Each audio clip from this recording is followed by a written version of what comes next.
Let's start with Alone in the Dark. It's not your typical action game. It's designed to make you think about your surroundings, your choices, and how you tackle obstacles. Puzzles are a big part of the fun here. They're clever without being overly complicated. They keep you engaged and make you feel like a genius when you figure things out. Combat is another element that stands out. It's not just about fighting. It's about staying calm under pressure and using the tools at your disposal wisely. The game does a great job of keeping you on your toes, but it never feels overwhelming. It's the kind of combat that rewards precision and quick thinking. And when you come out on top, you feel like you've truly earned it. What's really fun about Alone in the Dark is the way it balances tension and exploration. You'll find yourself inching through corridors or cautiously investigating new areas. But it's not all about fear. There's a genuine sense of curiosity that drives you to keep exploring. And let's talk about the pacing. Alone in the Dark knows how to keep things interesting. It has this great rhythm where it alternates between slower, more thoughtful moments and bursts of action or intensity. That ebb and flow keeps you engaged and makes every part of the game feel meaningful. The mechanics are solid too. The game gives you plenty of ways to interact with the world, and it feels intuitive without being overly simplistic. Whether you're managing your inventory, piecing together clues, or navigating through tricky encounters, everything feels polished and deliberate. Next we have Saints Row. This isn't the kind of experience where you sit back and take things too seriously. No, this is all about diving headfirst into a chaotic playground where the rules are made to be broken, bent, or outright ignored. The first thing you'll notice is how much freedom you have. It's not just a game about completing missions.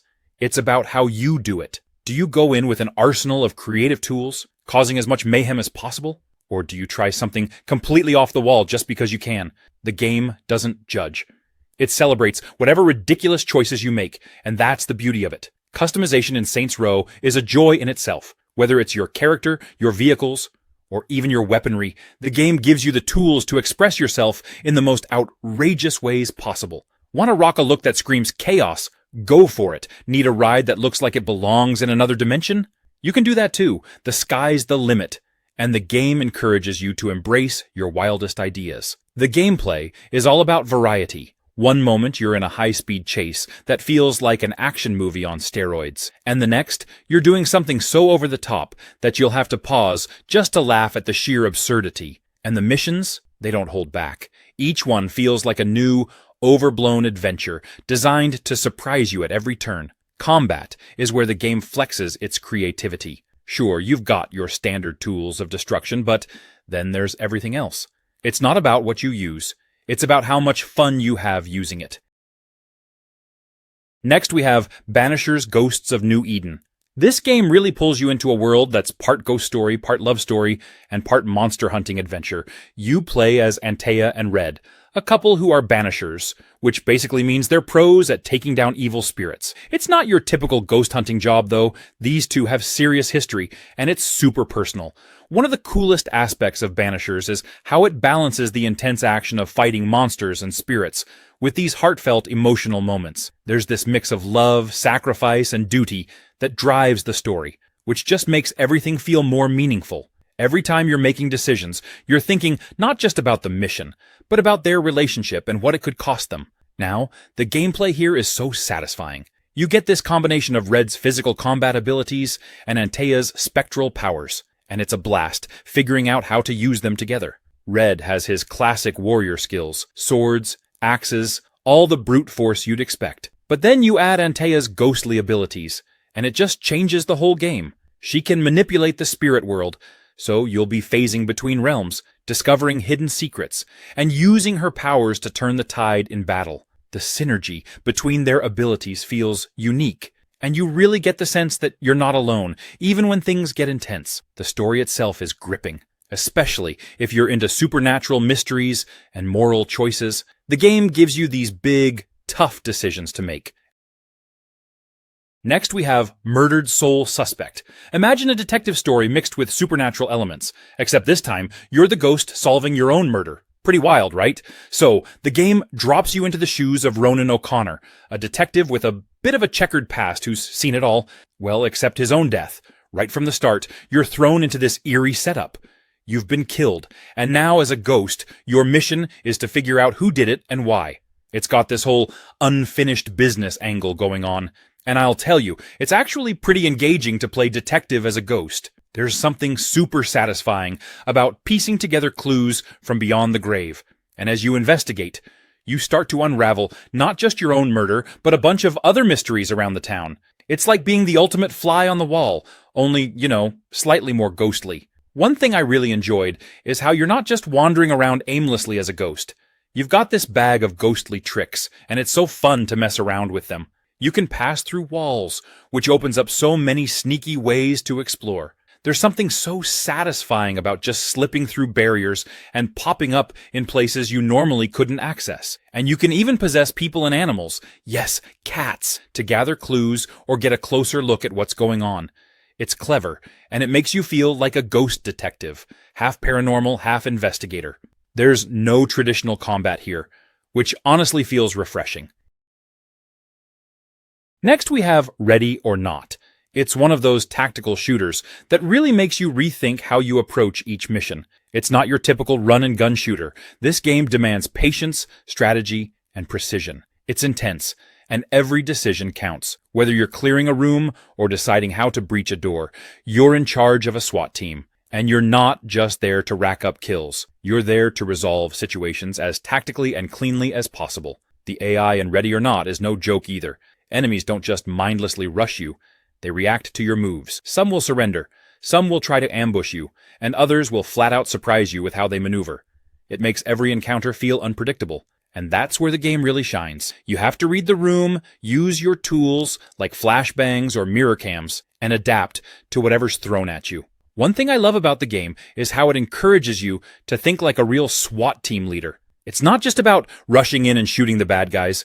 You're constantly making calls about how to de-escalate situations, when to use force, and how to protect civilians. There's a moral weight to it, which makes it stand out from other shooters. Sometimes, you'll be in a standoff where you're yelling at suspects to drop their weapons, and it's this tense standoff that really makes your heart race. Not every situation can be solved with bullets, and the game forces you to make those tough calls. The game isn't afraid to slow things down. A lot of modern shooters are all about speed. But here, taking your time is rewarded. Use stealth when needed, and make sure you're not just barging into a death trap. Next we have Inside. This game is proof that you don't need a massive open world or flashy graphics to create a totally gripping experience. It's all about atmosphere, mystery, and those quiet, chilling moments that get under your skin. So you start as this little boy, and there's no introduction, no backstory, no clear direction. You're just there. In this dark, almost eerie world, right off the bat, you know something's up, but you don't know what or why. And that's part of what makes it so good. There's this mystery that drives you to keep moving forward. The game never tells you what to do or how to feel. It's all up to you to interpret what's going on, which makes it feel really personal. It's like a silent story where you piece together the narrative. Now, the puzzles in Inside are fantastic. They're not the kind of puzzles that feel like random obstacles. They're more like these clever challenges that are woven into the world itself. Everything feels like it belongs there, which adds to the immersion. The game wants you to think, to take your time, and solve things in a way that feels natural. And when you do figure out a tricky part, it's super satisfying. The puzzles aren't so hard that they take you out of the experience, but they're definitely engaging enough to keep you on your toes. And let me just say, Inside doesn't overstay its welcome. It's a relatively short game, but that's part of what makes it so impactful. It's tightly crafted, with no filler, no fluff, just pure atmosphere and storytelling. You can play through it in a few hours, but those hours are filled with a constant sense of awe and unease. It's honestly refreshing to play something so focused. Next we have Starfield. This game doesn't just drop you into a new world. It throws you into an entire galaxy where you can explore countless planets, dive into intense space battles, and even get lost in the quieter moments of just gazing at the stars. One of my favorite things about Starfield is how it lets you be whoever you want to be. You're not just a space explorer, you're your space explorer. The customization here is wild, from your character's looks and skills to your ship's design and function. Want to be a sleek rogue drifting through the stars in a nimble craft? Go for it. Or maybe you're more into bulky, powerhouse ships that can tank damage while you blast everything in sight. The choice is yours. And honestly, there's something just so satisfying about flying around in a ship that you designed yourself. You start to feel this real attachment to it, like it's an extension of you. And then there are the planets. There's this incredible variety in the worlds you can explore, and each one feels unique. Some are lush and full of life, others are barren and haunting. And each time you land somewhere new, there's this sense of wonder, like, what's out there? You're never quite sure what you're going to find. Strange alien species, hidden outposts, abandoned facilities. It's like every planet is its own little mystery waiting for you to uncover. And the environments are just gorgeous. Bethesda really went all in on the visuals here, so every landscape feels like it's out of a sci-fi novel. Of course, it wouldn't be a Bethesda game without tons of side quests and stories to get lost in. Next we have Deathloop. It's one of those games that hooks you in so effortlessly, it's like the game itself knows exactly what you're craving as a player. Imagine this. You're Colt, waking up on a weird, wild island called Black Reef. You're stuck in this insane time loop that resets every day, so whatever happens, whether you mess up, get taken out, or succeed at something, it's all getting reset. Groundhog Day style. At first, I'll admit I thought, oh man, a time loop? This might get repetitive. But Deathloop manages to pull it off brilliantly. The loop mechanic is far from a gimmick. It's the core of the entire experience, and the game handles it so well that it becomes this awesome, almost addictive puzzle you really want to solve. So, the big goal is to break the loop, and to do that, you have to take down 8 targets, called Visionaries, all in one single day. The twist? They're scattered all over Black Reef, and each one has their own unique routine and stronghold. It's a bit like a murder mystery, where you are both the detective and the hitman. And here's where it gets cool. The game encourages you to explore, try new tactics, and yes, fail. But every failure teaches you something important about the world and the people in it. Now, one of the best parts of Deathloop has to be the main antagonist, Juliana. She's this sassy, relentless assassin who's trying to stop you from breaking the loop. Colt and Juliana feel like real people with history. The game also throws in some fun twists with powers and weapons. You get these abilities that feel a bit like Dishonored, but they're tailored to fit this chaotic, fast-paced environment. Next we have Deep Rock Galactic. It's one of those games that's just pure fun from the moment you jump in. You play as these badass space dwarves, mining for resources on this crazy alien planet. And everything about it is chaotic in the best way possible. One of the first things that hit me was how satisfying it feels to dig and blow stuff up. The mining mechanics are on point. You've got this massive, destructible environment, and you can just tear through it with your drills, pickaxes, and explosives. It's super cathartic, especially after a long day. Nothing beats blowing up a cave full of minerals or making your own path to a hidden spot. The team-based aspect is where it really shines, though. It's all about cooperation. You and up to 3 friends each play different classes, like the gunner, scout, driller, or engineer, and everyone's got their own role to play. I usually go with the engineer because, let's be real, setting up turrets and zip lines for the squad is too fun, but it's cool how every class feels useful no matter what. It's like the game encourages everyone to contribute to the mission in their own way. Speaking of missions, they can get crazy. You're deep in these alien caves, surrounded by bugs, and things can go from, we got this, to, oh god, we're screwed in a matter of seconds. You're mining for minerals one minute, and the next, you're fighting off hordes of giant alien spiders. It's that balance of calm exploration and total chaos that keeps it exciting. I also love how the game doesn't take itself too seriously. It's all about having fun, whether you're mining in peace or running for your life from an alien swarm. Next we have Ereban Shadow Legacy. The game takes this idea of stealth and shadow, and it just runs with it in such a cool, unique way. Imagine yourself as Ayana, this rogue with insane shadow powers, sneaking through levels, slipping past enemies like a total shadow ninja. It's incredibly satisfying. One of the things I love about Ereban is the shadow mechanic. You're not just hiding in shadows, you're literally merging into them. You can teleport between shadows, dip in and out of sight, and completely confuse the guards. It gives the game this almost puzzle-like quality, where you're thinking a few moves ahead, plotting how to get past every guard and turret. It feels fresh, like a mix of stealth with something almost magical. One of my favorite things is how the game gives you so many options. You can go full stealth, never even alerting an enemy, or get a little more aggressive if you want to. Personally, I tried to go for no detection runs, and let me tell you, it's not easy, but it's so rewarding when you pull it off. Every encounter feels like a little challenge, and it pushes you to really think about your approach. And I have to say, the level design is pretty spot on. Each area feels like a little sandbox, giving you multiple paths and ways to tackle the objective. You can go high, stay low, or just dance between shadows. It's like every level is daring you to be creative. And when you nail a section without getting caught, it's just this amazing little adrenaline rush. It's also just a fun game to pick up if you love experimenting with stealth tactics. Each power and upgrade opens up new ways to play. Next we have Abzu. It's not like your typical game with enemies and objectives. You're just kind of existing, exploring. It's such a calming experience, you know? Well, the whole game is about diving into this beautiful underwater world, and I can't even explain how peaceful it feels. I remember the first time I booted it up. I was expecting something more traditional, but then you're just dropped into the water, and it's like, wow, the ocean in this game is seriously gorgeous. The art style, the colors, everything just pulls you in. You start swimming, and you can't help but just relax and enjoy the ride. It's almost like meditating. What really hit me was how connected I felt to the ocean. I know that sounds weird, but hear me out. As you explore, you interact with all kinds of marine life, from little fish to massive creatures. And it's not just about observing them. It feels like you're part of this underwater ecosystem. There's this sense of wonder and discovery that's hard to find in other games. I feel like the game is also about letting go of the need to constantly do something, you know?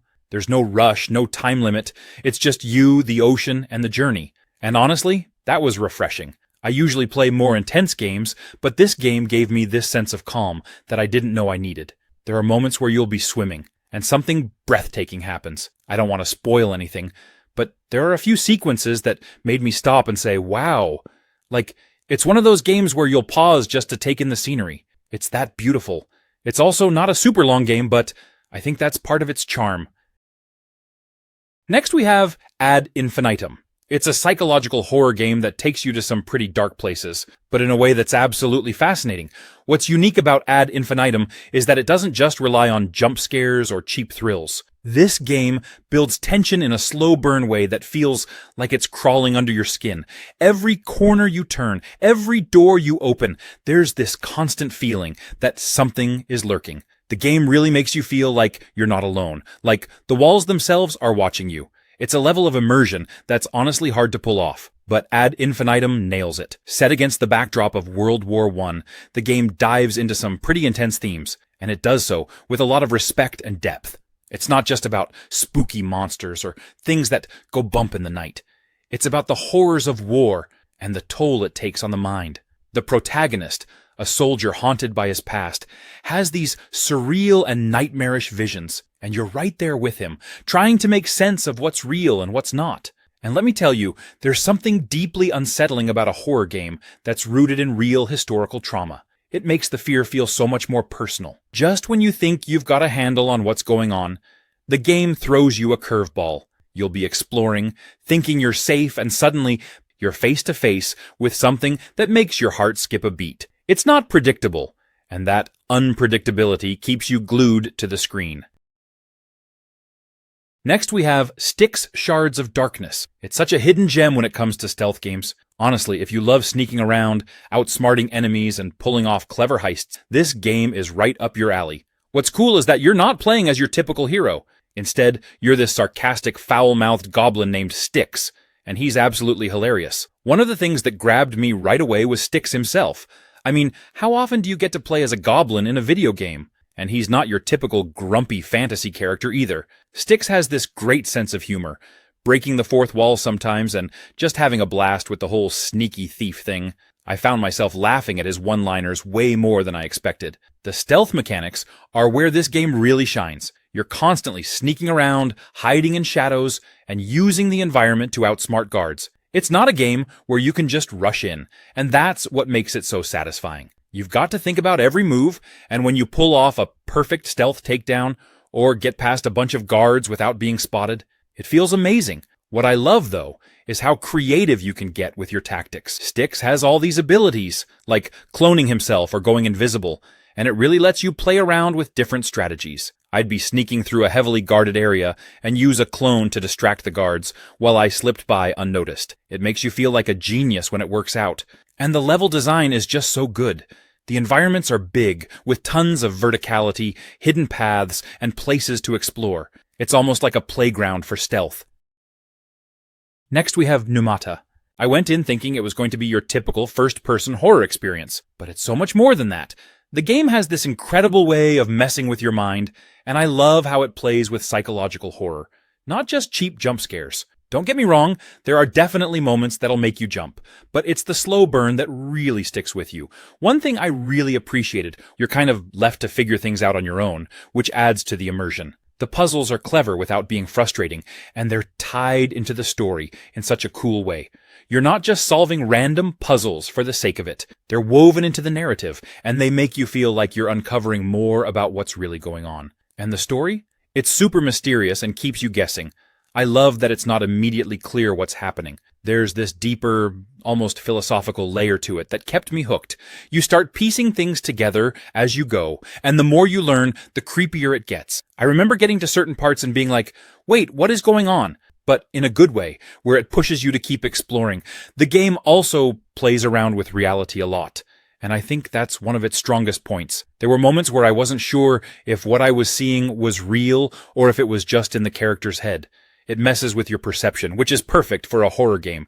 It really feels like you're experiencing a psychological breakdown, and it's a ride from start to finish. It's one of those games that sticks with you after you finish playing, making you think about the story and what it all means.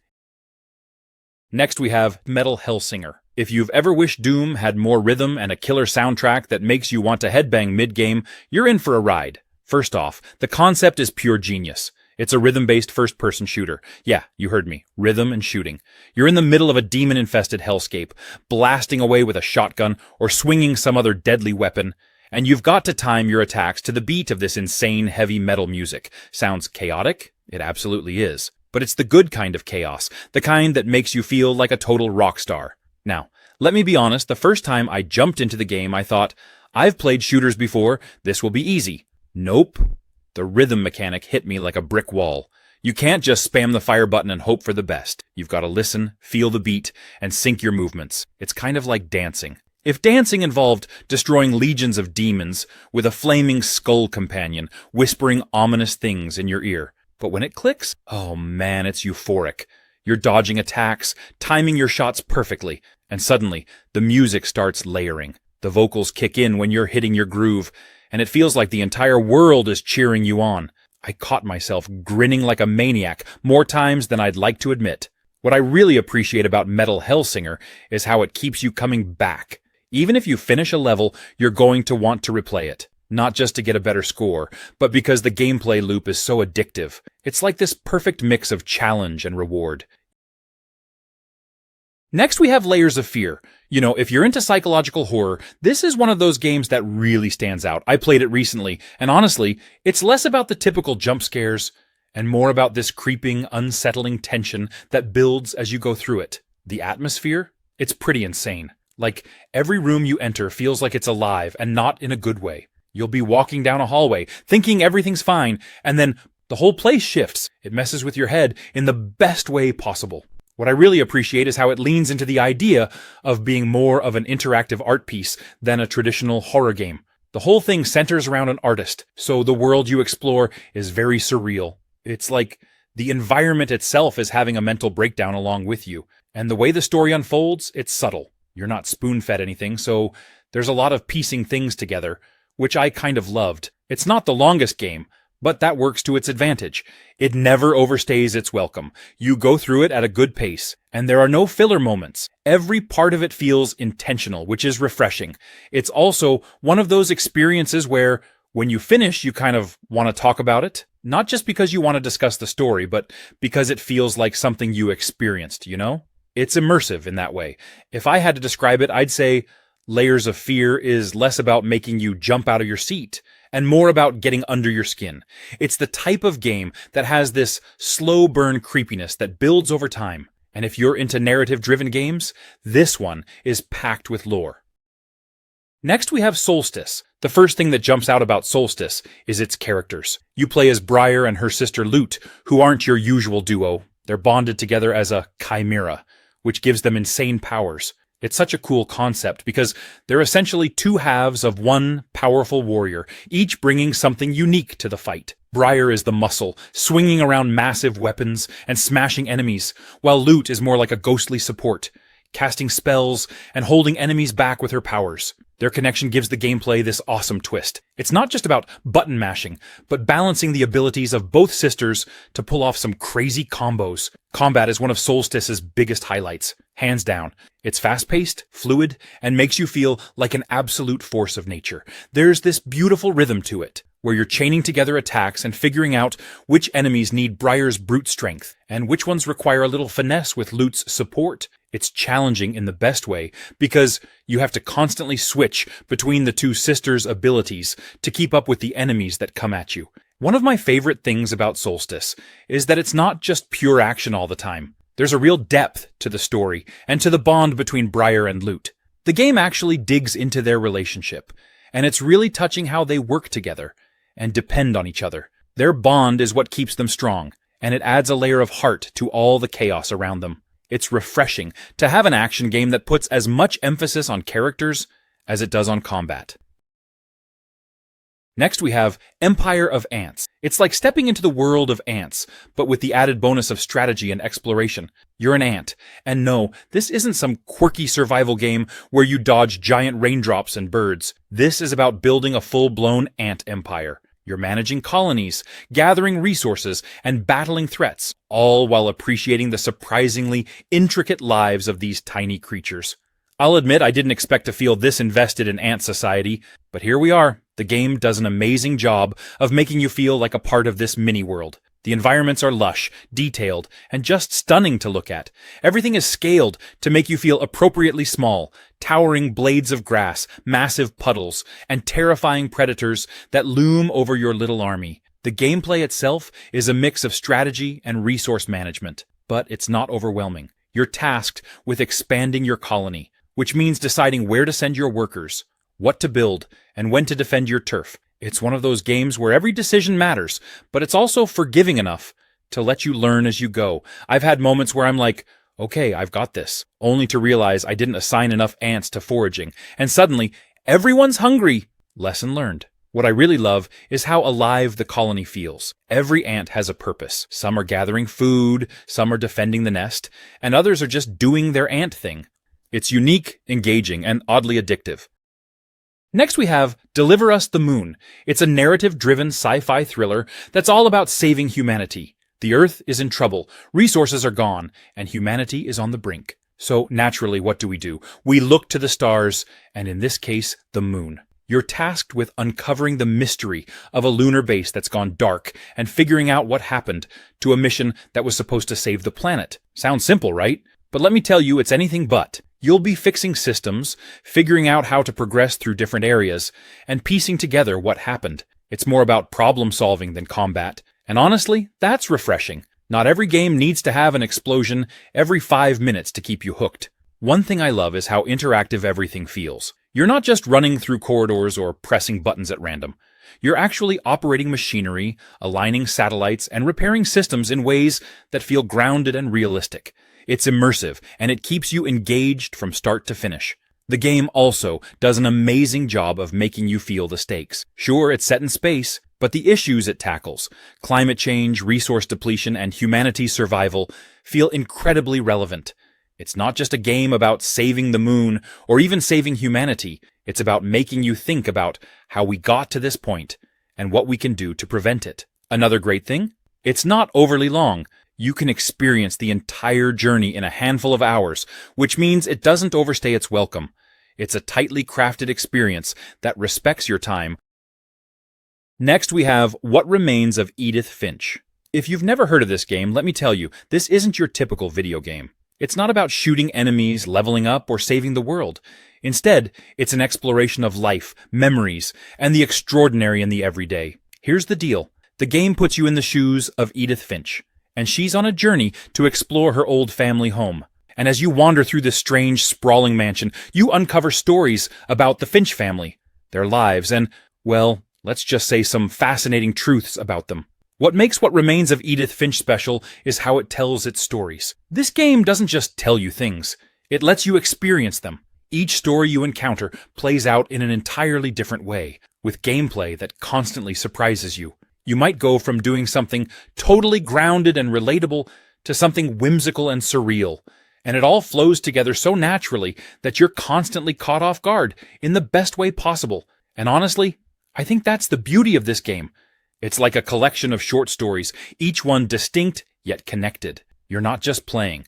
You're participating in this deeply creative anthology of lives, moments, and emotions. It's the kind of game where every single scene feels purposeful. Every tiny detail serves to pull you deeper into the world. One of the most amazing things about what remains of Edith Finch is how much it respects your curiosity. The game doesn't rush you. There's no ticking clock or looming threat.